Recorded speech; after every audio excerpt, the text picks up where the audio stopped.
Praise the Lord. मैं खुदा का शुक्र करता हूँ और उसकी तारीफ़ करता हूँ क्योंकि वही हमें बार बार मौके फ़राहम करता है कि हम टेलीविज़न पर आकर खुदा की कलाम की गहरी बातों को बयान करें। और आज जबकि हम रोज़े के तल्लक से चंद बातें सीखेंगे, सब कुछ तो नहीं सीख सकते क्योंकि लिमिटेड टाइम होता है।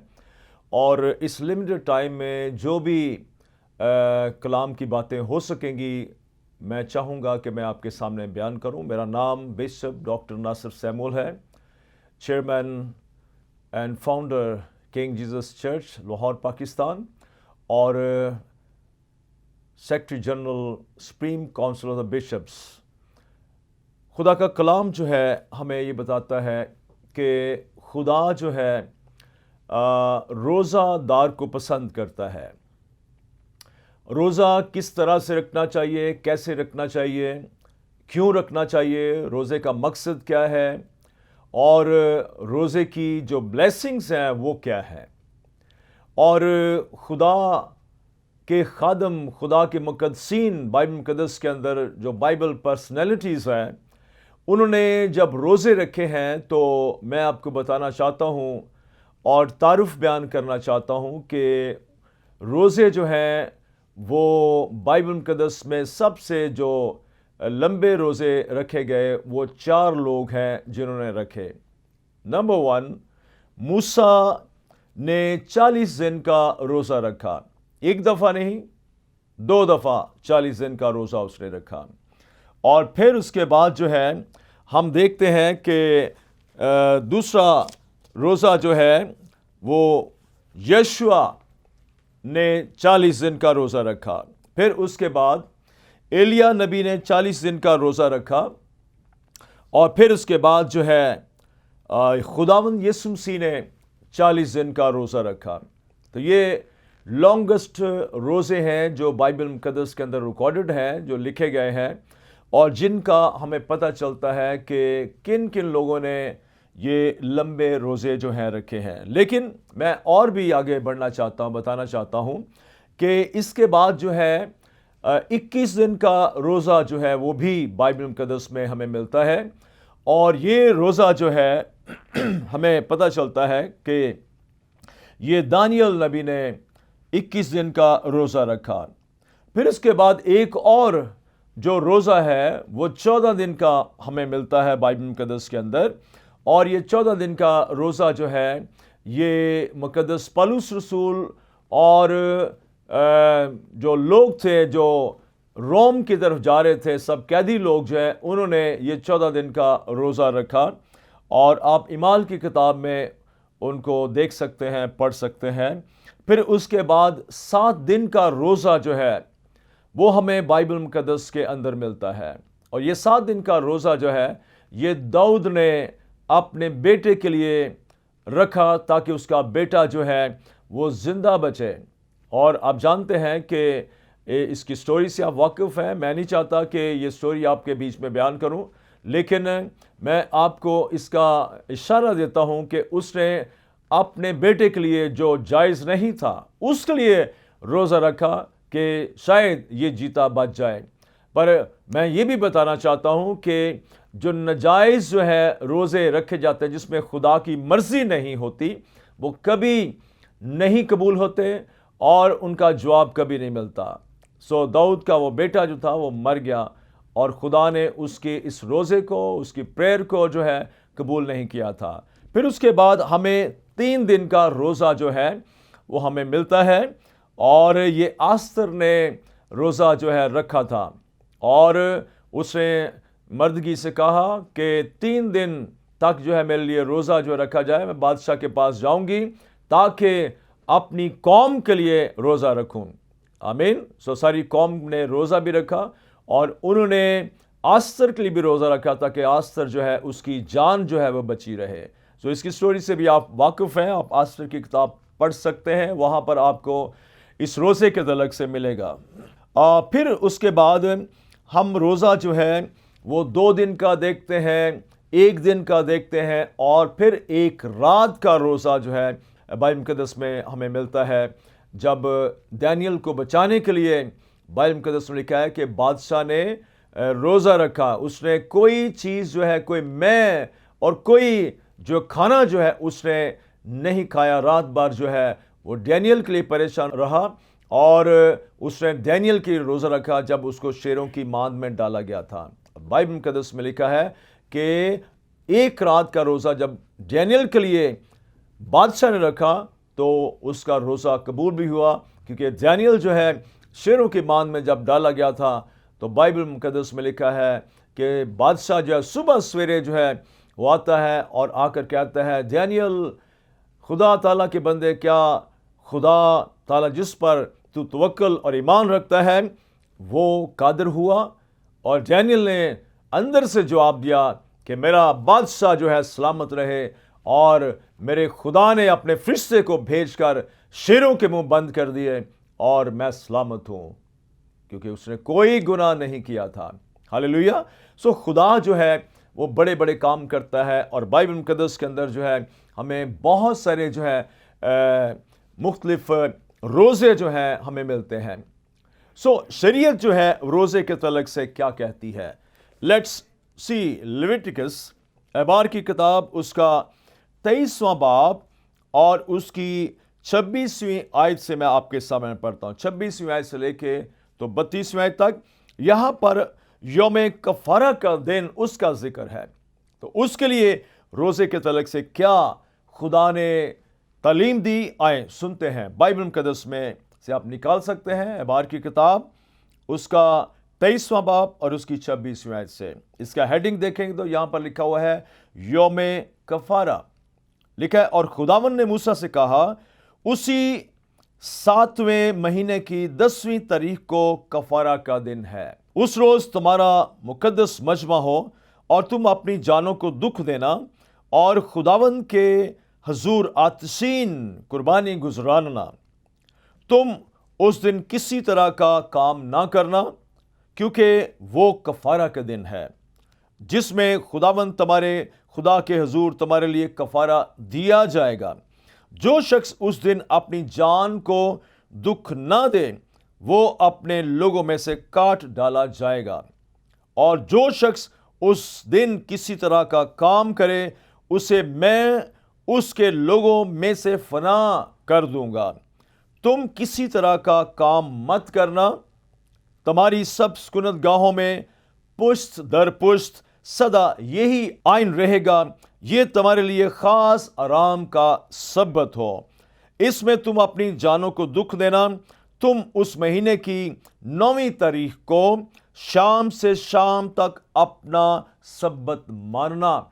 सो यहां पर जो है दुख देने की बात है। ओल्ड टेस्टामेंट के अंदर जो है जहां पर भी रोजा रखा गया है, रोजा का मतलब जो है वो दुख देना है, और खुदावन ने ये हुक्म दिया कि तुम अपनी अपनी जानों को दुख देना। सो ओल्ड टेस्टामेंट में ज्यादातर जो हम देखते हैं कि लोग अपनी जानों को दुख देते थे। राख और खाक जो है अपने सर पर डालते थे और वो राख पर बैठ जाते थे और मातम करते थे, और वो बताते थे और लोग जानते थे कि ये शख्स जिसने रोजा रखा है, जो मातम कर रहा है, ये जरूर परेशान है, ये बड़ा दुखी है, कोई ना कोई जरूर इसके साथ मसला हुआ है। एक और बात जो है मैं आपको बताना चाहता हूं, यह है कि रोजा जो है बाइबल मुकद्दस के अंदर जहां भी रखा गया है उसका मकसद है खुदा की मर्जी के मुताबिक। जब रोजा रखा जाता है तो रोजे के साथ जो है दुआ का होना बहुत जरूरी है। अगर आप रोजा रखते हैं और दुआ नहीं करते तो फिर मैं समझता हूं वो शायद आपके लिए जो है वो जिस्म के लिए फायदा मंद तो हो सकता है। फास्टिंग इज नॉट डाइटिंग, इसलिए हम डाइटिंग जो है वो फास्टिंग को नहीं कह सकते थे। इसलिए फास्टिंग अगर करनी है तो फास्टिंग के बीच में आपको प्रेयर में आना पड़ेगा। अपने आप को आपको खुदा के लिए अलहदा करना पड़ेगा। अगर आप सेपरेट नहीं अपने आप को करते रोजे के दिन और आप दुआ में नहीं ठहरते तो मैं समझता हूं और मेरी समझ के मुताबिक जो है वो रोजा जो है सही तौर पर जो है वो शायद रखा ना जाए। और नेगेटिव रोजा जो है वो तो कभी भी आप नहीं रख सकते। किसी गलत काम के लिए आप रोजा रख लेते हैं, वो कभी नहीं सुना जाएगा, कभी खुदा की हुजूरी में उसकी यादगारी नहीं की जाएगी।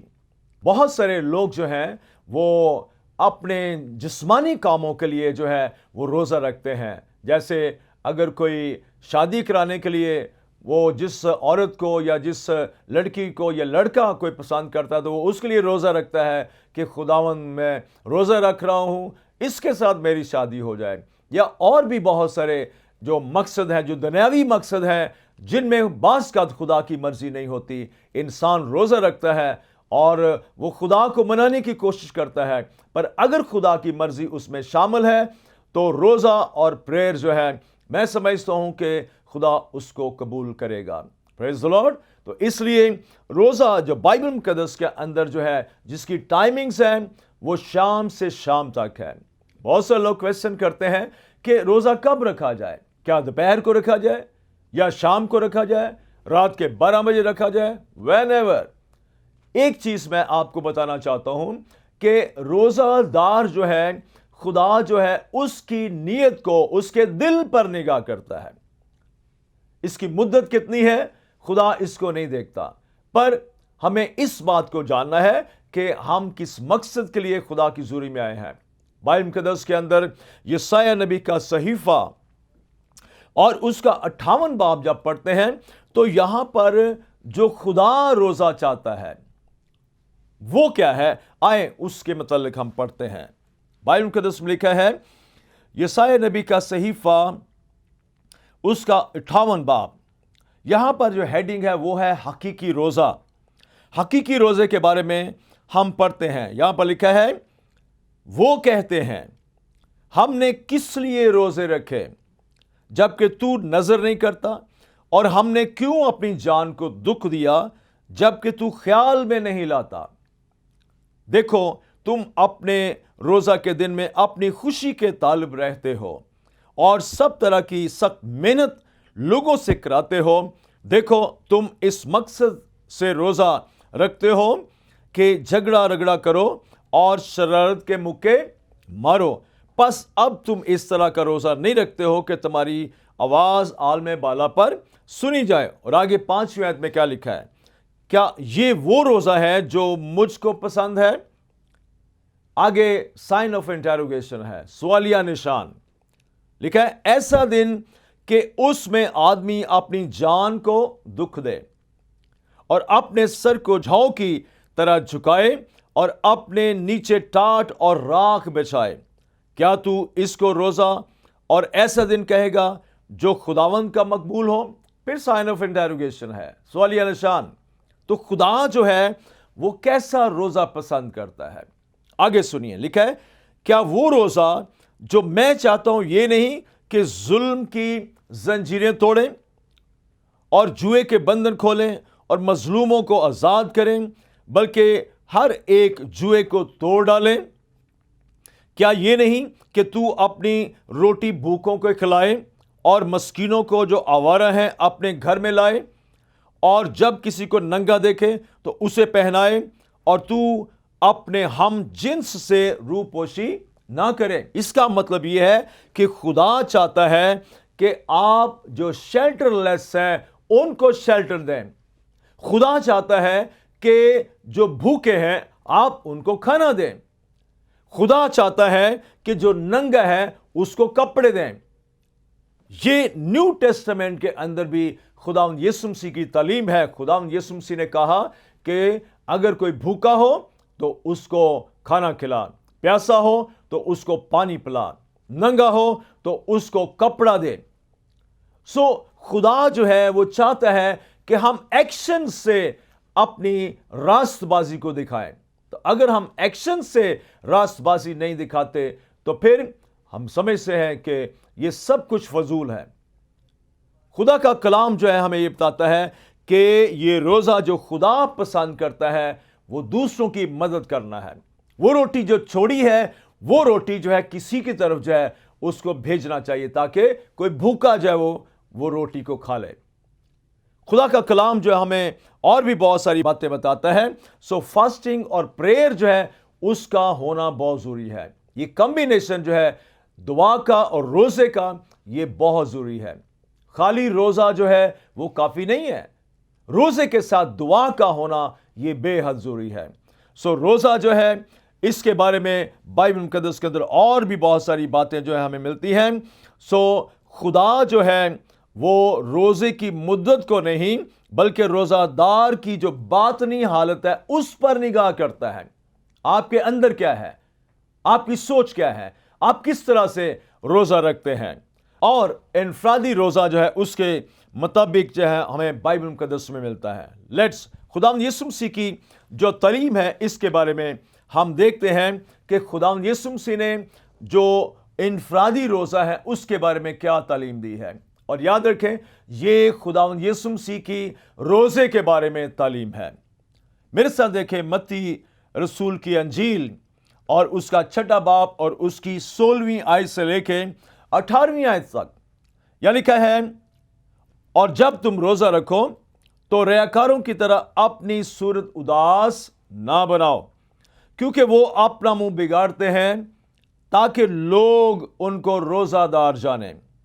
मैं तुमसे सच कहता हूं कि वो अपना अजर पा चुके। बल्कि जब तू रोजा रखे तो अपने सर में तेल डाल और मुंह धो, ताकि आदमी नहीं बल्कि तेरा बाप जो पशीदगी में है तुझे रोजादार जाने। इस सूरत में तेरा बाप जो पशीदगी में देखता है तुझे बदला देगा। आमीन। सो खुदा जो है वो रिवॉर्ड देता है, वो अजर देता है।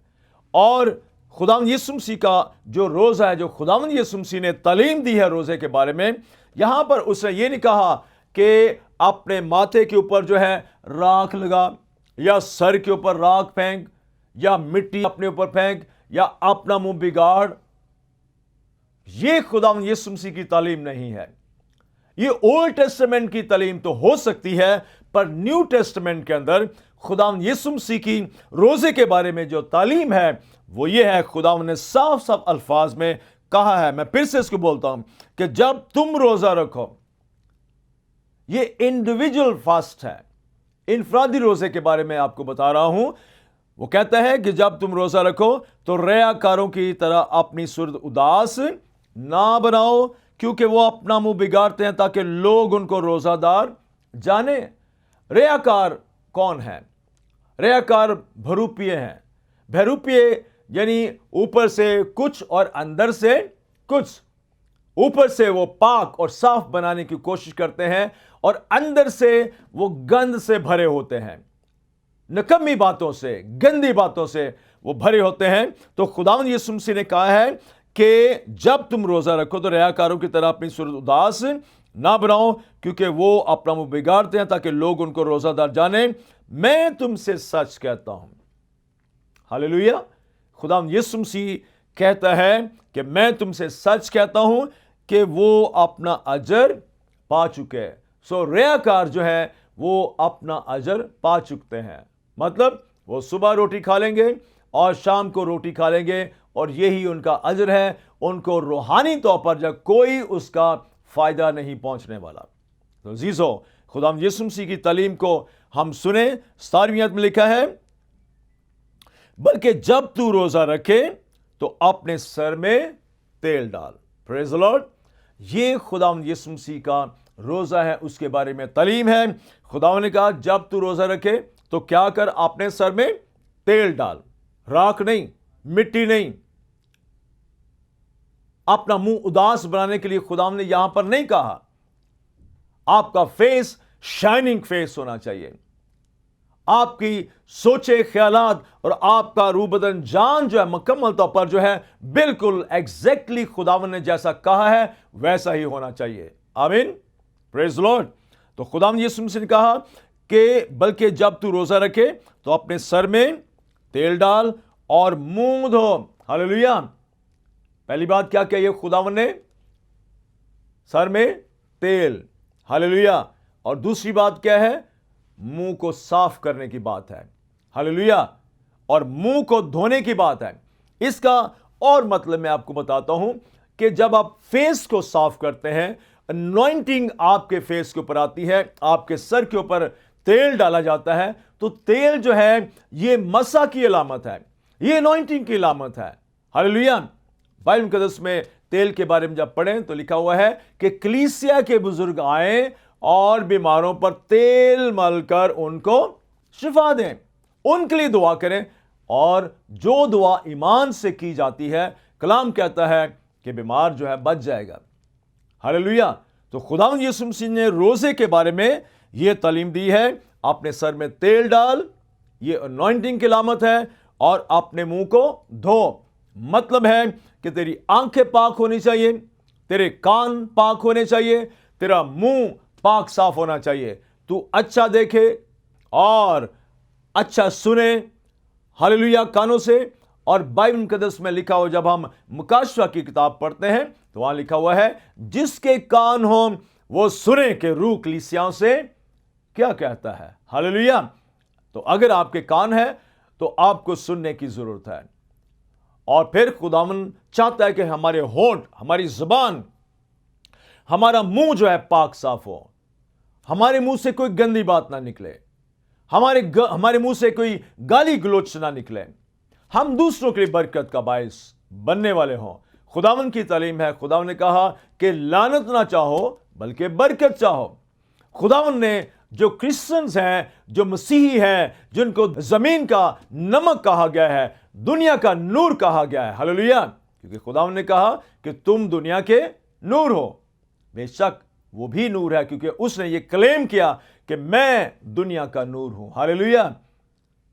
खुदा चाहता है कि हम अपनी सोचों को, अपने ख्यालात को रास्त और पाक बनाएं।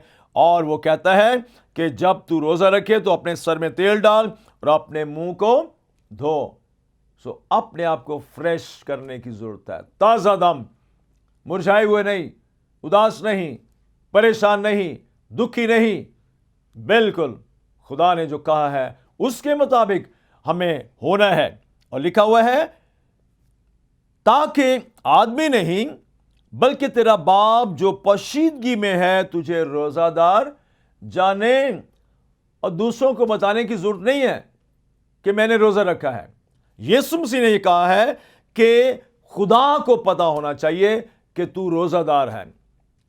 अपने साथियों को मत बताएं, अपने लोगों को मत बताएं कि मैं रोजेदार हूं, मैंने रोजा रखा है। नो, आपने जब रोजा रखा है तो फिर आप फ्रेश हो, आपका फेस फ्रेश हो, मुंह धोया हुआ होना चाहिए, और आप हर एक के सामने जब बिल्कुल फ्रेश हो और कोई ना जाने कि आपने रोजा रखा है। तो क्वेश्चन ये पैदा होता है, खुदा जो है वो तेरे दिल पर जो है निगाह करे, ताकि तू खुदा की हुजूरी से बरकत पाए और तुझे वो खुदा अजर देता है। हालेलुया। फिर से पढ़ता हूं, ताकि आदमी नहीं बल्कि तेरा बाप जो पोशीदगी में है तुझे रोजादार जाने। लोग रोजादार ना जाने। मैंने देखा है घर के अंदर जो है कोई बेटा या बेटी जो है रोजा रख ले तो माँ या बाप जो है, घर के लोग जो है उसको काम नहीं करने देते। वो कहते हैं वो इसने रोजा रखा है, इसको सोने दो, इसको रहने दो, इसको काम ना कहना। पर कलाम तो ये कहता है कि कोई जाने ना। जिस तरह से रोजमर्रा के आप काम करते हो वैसे ही करो। Hallelujah. Praise the Lord, glory to God. So अपने आप को फ्रेश रखें रोजे के बीच में, और रोजे के साथ जो है आपका काम दुआ करना है। सो अगर आपने 24 आवर्स का रोजा रखा है, 24 घंटे का रोजा रखा है शाम से शाम तक, तो फिर आपको खुदावंद में रहने की जरूरत है। मैंने पहले बताया कि फास्टिंग इज नॉट डाइटिंग। चीजों फास्टिंग जो है ये खुदावंद के लिए होनी चाहिए। हालेलुया। अपने लिए मुकम्मल तौर पर, अपनी रूहानी पकीजगी के लिए, रूहानी तौर पर मजबूती के लिए, रूह की फलों के लिए, रूह की नेमतों के लिए हमें रोजा रखने की जरूरत है। हालेलुया। दूसरों के लिए रोजा रखने की जरूरत है। अपनी रूहानी जिंदगी को पावरफुल बनाने के लिए रोजा रखने की जरूरत है। हालेलुया। और आगे सुनिए, लिखा है, इस सूरत में तेरा बाप जो पोशीदगी में देखता है तुझे बदला देगा। हालेलुया। सो खुदावन जो है वो बदला देता है, खुदावन जो है वो बरकत देता है। खुदावन चाहता है कि हम उससे बरकत पाएं। हालेलुया।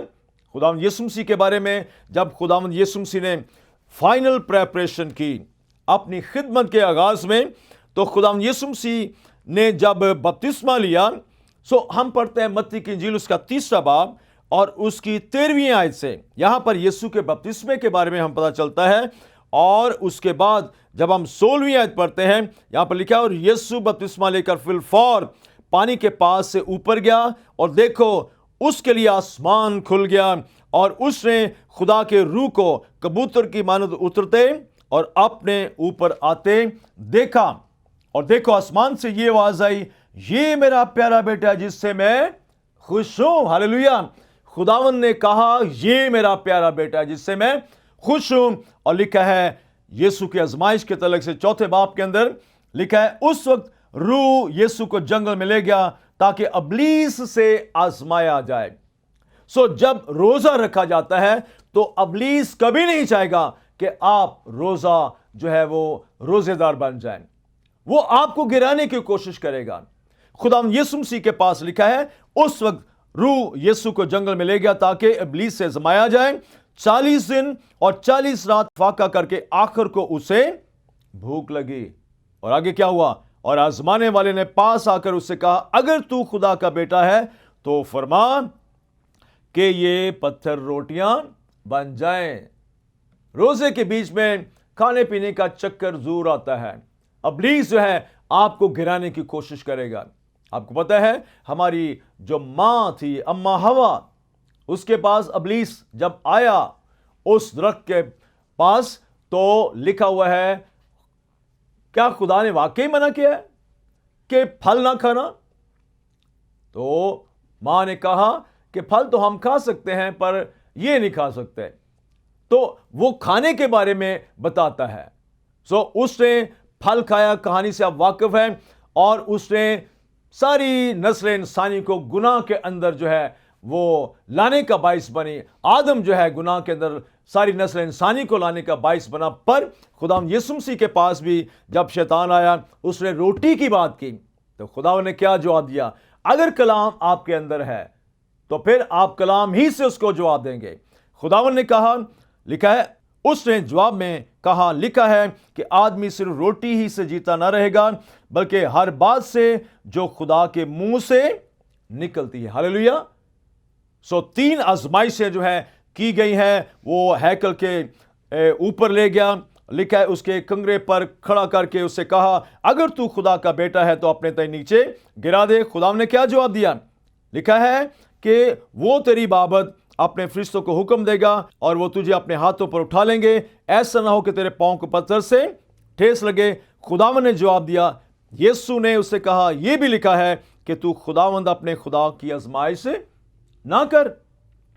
फिर उसके बाद जो है एक ऊंचे पहाड़ पर वो ले जाता है, सब दुनिया की सल्तनतें शान और शौकत दिखाई और कहा कि अगर तू झुककर मुझे सजदा करे तो वो कहता है ये सब कुछ मैं तुझे दे दूंगा। वो दुनिया का मालिक है, हर चीज का खालिक मालिक है। और एक मखलूक जो है वो उठकर खालिक को कहती है ये सब कुछ मेरा है, मैं तुझे दे दूंगा। पर खुदावंद ने क्या आंसर दिया? सुनिए आखिरी बात।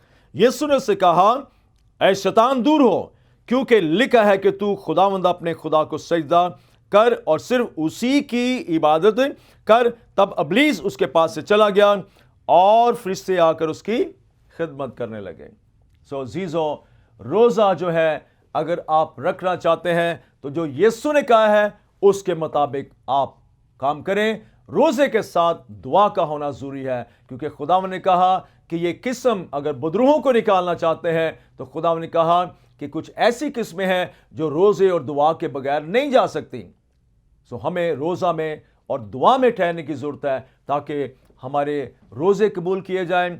इन रोजों के अयाम में मेरी दुआ है कि सब लोग जो है खुदा से बरकत पाए। So God bless you all. खुदावंद आपको बरकत दे। Thank you so much. आमीन।